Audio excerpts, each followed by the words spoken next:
كيكة أحمد الزعمل اللي طالعة ترند على تيك توك، فقلت لازم أجربها معاكم هنا وأجيب لكم الوصفة، لأنه صراحة فتشت الفيديو الأصلي يا بنات ما لقيته، والوصفة الأصلية ما لقيتها، كل زول بيشرع من عنده.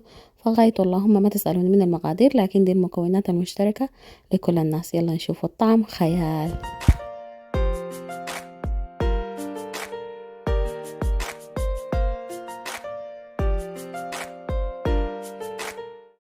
يلا نقول بسم الله. هنحتاج كريمة خفق، وهنحتاج حليب شوكولاتة وجبنة كريمية وشوكولاتة من أي نوع، وعندي حليب مكثف محلى، وعندي كوكو بوكس اللي هي ده السر بتاع الفطور، وعندي فانيليا، وكمان هحتاج لكاكاو ما كتبته، خليط شوكولاتة جاهز. الخليط دي التعليمات بتاعته كانت إن أنا هضيف بيض وهضيف حليب وهضيف زيت. في الوصفة الأصلية هم مستخدمين كيك جاهز بتاع شوكولاتة. صراحة أنا فتشت في السوبر ماركت فما لقيت كيك شوكولاتة جاهز، دايما بلقاه فيه كريمة وكده، ما قاعدة ألقى سادة، قاعدة ألقى فانيليا عادي.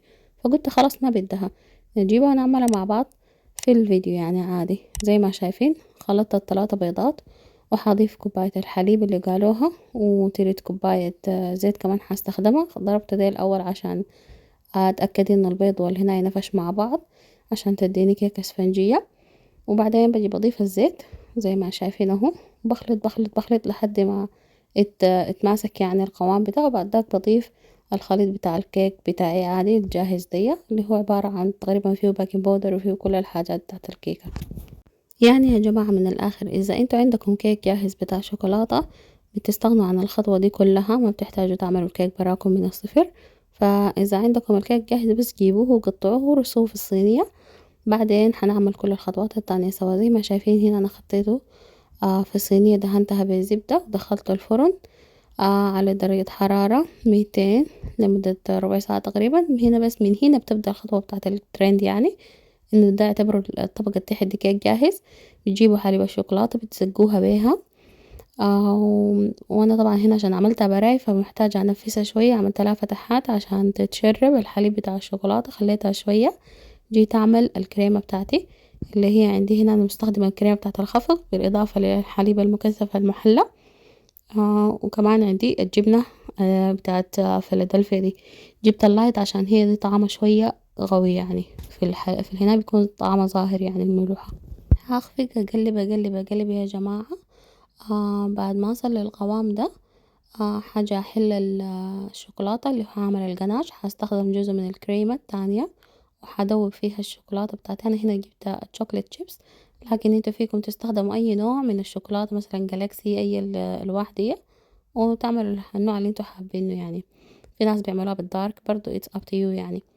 فبعد ما خطيت الطبقة بتاعة الكريمة بعد الكيكة ديكا، فجأة أصب الطبقة بتاعة الجناش أو الشوكولاتة المدوبة دي أوزعها من فوق.